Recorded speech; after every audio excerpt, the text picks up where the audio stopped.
चोर की दाढ़ी में तिनका अपनी हरियाली और सरल जीवन शैली के लिए प्रसिद्ध था। यहाँ के लोग ईमानदारी और परिश्रम में विश्वास रखते थे।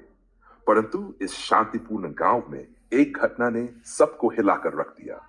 गांव के सबसे अमीर व्यक्ति लाला हरिदास की हवेली में चोरी हो गई।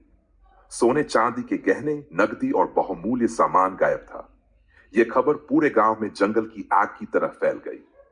गांव के सरपंच रामलाल ने तुरंत पंचायत बुलाई और कहा, यह हमारे गांव की प्रतिष्ठा का प्रश्न है, हमें चोर को पकड़ना ही होगा। गांव के कोतवाल रघुनाथ ने मामले की छानबीन शुरू की, लेकिन कोई सुराग नहीं मिला। न तो ताले टूटे थे, न ही कोई जबरदस्ती का निशान था। यह देखकर गांव वाले हैरान थे। संदेह के घेरे में कौन? गांव में एक व्यक्ति था, मंगू। वह आलसी और चालाक था। मेहनत से जी चुराता और छोटे मोटे बहाने बनाकर लोगों को ठगने की कोशिश करता। चोरी के बाद से वह कुछ ज्यादा ही घबराया हुआ दिख रहा था। पंचायत के दौरान जब सरपंच ने कहा, हमें चोर को पकड़ने के लिए कोई तरीका निकालना होगा, तो मंगू अचानक चिल्ला उठा, हमें किसी निर्दोष को फंसाना नहीं चाहिए। गांव वालों को यह अजीब लगा। किसी ने मंगू पर शक नहीं किया था, फिर भी वह इतना परेशान क्यों था? एक चतुर योजना सरपंच रामलाल ने कोतवाल रघुनाथ से कहा, हमें एक चाल चलनी होगी जिससे चोर खुद ही सामने आ जाए। अगले दिन गांव के चौपाल पर घोषणा की गई, कल रात हमने चोर को पकड़ने के लिए एक जादुई उपाय किया है। जिसने चोरी की है उसकी दाढ़ी में तिनका फंस जाएगा।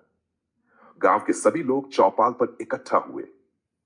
हर कोई अपनी अपनी दाढ़ी सहलाने लगा, लेकिन मंगू बार बार अपनी दाढ़ी टटोल रहा था। वह डर और घबराहट में अपने चेहरे को छूता जा रहा था। गांव के बुजुर्ग पंडित रामप्रसाद ने मुस्कुराते हुए कहा, जिसकी दाढ़ी में सच में तिनका है, वही चोर है। गांव वालों की नजर मंगू पर पड़ी, जो अब तक अपनी दाढ़ी सहला रहा था। मंगू की घबराहट उसके चेहरे पर साफ झलक रही थी। वह गुस्से में चिल्लाया, मैंने कुछ नहीं किया। लेकिन उसकी बेचैनी ने ही उसकी पोल खोल दी। कोतवाल ने उसे पकड़ लिया और सख्ती से पूछताछ की। डर के मारे मंगू ने सच उगल दिया। इंसाफ की जीत। मंगू ने कबूल किया कि उसने हवेली के नौकर से मिलीभगत कर चोरी की थी। चोरी का सामान गांव के बाहर पेड़ के नीचे छिपाया गया था। सामान बरामद कर लिया गया और मंगू को दंड दिया गया।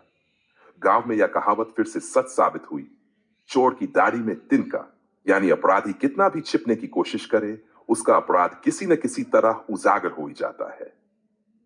गांव के लोग सरपंच की चतुराई और इंसाफ से खुश हुए और नवागढ़ में फिर से शांति स्थापित हो गई।